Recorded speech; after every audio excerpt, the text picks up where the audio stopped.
അയൽപ്പക്ക കൂട്ടായ്മയ്ക്ക് പാലിയേറ്റീവ് ദിന ആഹ്വാനം. പൊന്നാനിയിൽ വിവിധ പരിപാടികളോടെ പാലിയേറ്റീവ് ദിനാചരണം സംഘടിപ്പിച്ചു. ഗുരുതര രോഗങ്ങൾ നേരിടുന്ന ഓരോ വ്യക്തിക്കും അന്തസ്സോടെയും ആശ്വാസത്തോടെയും ജീവിക്കാനുള്ള അവകാശമുണ്ടെന്ന പ്രഖ്യാപനത്തോടെ പൊന്നാനി ശാന്തി പെയിൻ പാലിയേറ്റീവ് ക്ലിനിക്കിന്റെ നേതൃത്വത്തിൽ പാലിയേറ്റീവ് ദിനം ആചരിച്ചു.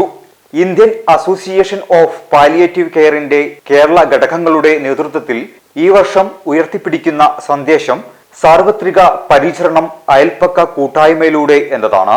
സ്വാതന്ത്ര്യ പരിചരണം ചികിത്സാരംഗത്തിന്റെ മാത്രം ഉത്തരവാദിത്യമല്ലെന്ന ബോധ്യമാണ് ഈ സന്ദേശം സമൂഹത്തിന് മുന്നിൽ വയ്ക്കുന്നത്.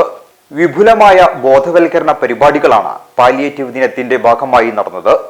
MES college, MI training college എന്നിവിടങ്ങളിലെ വിദ്യാർത്ഥികളുടെ നേതൃത്വത്തിൽ വീടുകളിൽ ലഘു ലേഖ വിതരണവും ഫണ്ട് സമാഹരണവും നടത്തി. പാലിയേറ്റീവ് ദിന വിളംബര റാലിയിൽ 500ഓളം വിദ്യാർത്ഥികൾ പങ്കെടുത്തു. പൊന്നാനി നഗരത്തിലെ ഹയർ സെക്കൻഡറി വിഭാഗത്തിലെ NSS ഗൈഡ് വിദ്യാർത്ഥികൾ റാലിയുടെ ഭാഗമായി. പാലിയേറ്റീവ് ക്ലിനിക് പരിസരത്തു നിന്നാരംഭിച്ച rally coastal police SI IV Manoj flag off ചെയ്തു. റാലി ചമ്രോട്ടം ജംഗ്ഷനിൽ സമാപിച്ചു. അക്ബർ മൂസ, KV നദീർ എന്നിവർ സംസാരിച്ചു. V Sharif, മഖ്ബുൽ Mahmood, MP Ibrahim Kutty, CV Abdul Majeed, CV Habbu Salih, KK Jaheer, RV Ashaf, VMB Ashaf എന്നിവർ റാലിക്ക് നേതൃത്വം നൽകി. സ്ത്രീ വളണ്ടിയർമാർ ഉൾപ്പെടെ നിരവധി പേർ റാലിയിൽ പങ്കെടുത്തു. വല്ലാതെ ആർത്താർത്ത് കരയുന്ന സ്ഥിതി ഉണ്ടായി.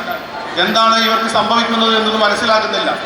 അങ്ങനെ തൊട്ടടുത്തുള്ള ഏതോ ഒരാൾ വീണ്ടും പാലിയേറ്റീവ് ക്ലിനിക്കിനെ ബന്ധപ്പെടുകയും നമ്മുടെ വളണ്ടിയർമാർ ആ വീട്ടിലേക്ക് പോവുകയും ചെയ്തപ്പോഴാണ് ഞെട്ടിക്കുന്ന കാഴ്ച കണ്ടത്. സാധാരണഗതിയിൽ ഒരു റബ്ബർ ഷീറ്റിന്റെ പുറത്ത് ഒരാൾ കിടന്നാൽ ഉണ്ടാകുന്ന പ്രശ്നങ്ങൾ നമുക്കൊക്കെ അറിയാം. ആ സ്ത്രീയുടെ തൊലി ആ റബ്ബർ ഷീറ്റിൽ ഒട്ടിപ്പിടിച്ചിരുന്നു. അങ്ങനെ ഒട്ടിപ്പിടിച്ച തൊലി അങ്ങോട്ടും ഇങ്ങോട്ടും ഇളകുന്ന സമയത്തുള്ള വേദന കൊണ്ടാണ് അവർ കരഞ്ഞിരുന്നത്. അങ്ങനെ നമ്മുടെ വളണ്ടിയർമാർ ആ എയർബഡ് അതിൻ്റെ മോട്ടോർ പമ്പുമായി ഘടിപ്പിക്കുകയും മോട്ടോർ പമ്പ് ഇലക്ട്രിസിറ്റി പ്ലഗിൽ അത് ഘടിപ്പിക്കുകയും ചെയ്ത് അത് പ്രവർത്തന യോഗ്യമാക്കി. നിങ്ങളൊന്ന് ആലോചിച്ച് നോക്കൂ. സാധാരണ ആർക്കും അറിയുന്നൊരു സംഗതി ആ 2 പ്രായമായ സ്ത്രീകൾക്ക് അറിയാതെ പോയത് കൊണ്ടാണ് അത്രമേൽ വലിയ വേദന അവർക്ക് സഹിക്കേണ്ടി വന്നത്. അവിടെ നമ്മളെപ്പോലെ ഒരാൾ ആ സ്ത്രീക്ക് എയർബഡിൽ കാറ്റ് നിറക്കേണ്ടതുണ്ട് എന്നും അതൊരു മോട്ടോർ പമ്പ് വഴിയാണെന്നും അത് വൈദ്യുതി പ്ലഗിൽ ഘടിപ്പിക്കേണ്ടതുണ്ട് എന്നും പറഞ്ഞു കൊടുക്കാൻ ഒരാൾ ഉണ്ടായിരുന്നെങ്കിൽ ഒരുപക്ഷെ ആ സ്ത്രീക്ക് അത്രമേൽ വേദന സഹിക്കേണ്ടി വരില്ലായിരുന്നു. ഇവിടെ അങ്ങനെ പറഞ്ഞു കൊടുക്കാൻ നിങ്ങൾക്കാകുമെങ്കിൽ നിങ്ങളും ഒരു പാലിയേറ്റീവ് വളണ്ടിയർ ആണ് എന്ന സന്ദേശമാണ് ഈ ഘട്ടത്തിൽ മുന്നോട്ട് വെക്കാനുള്ളത്. Every child is a star.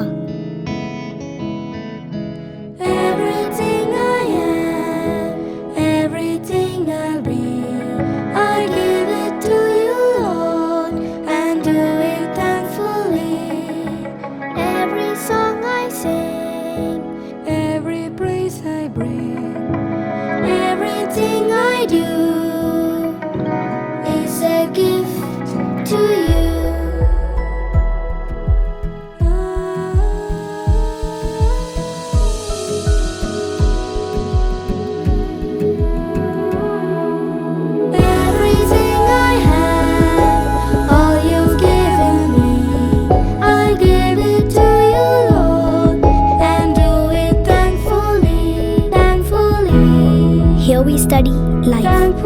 KEA LP School, Ponnani, Ishwaramangalam.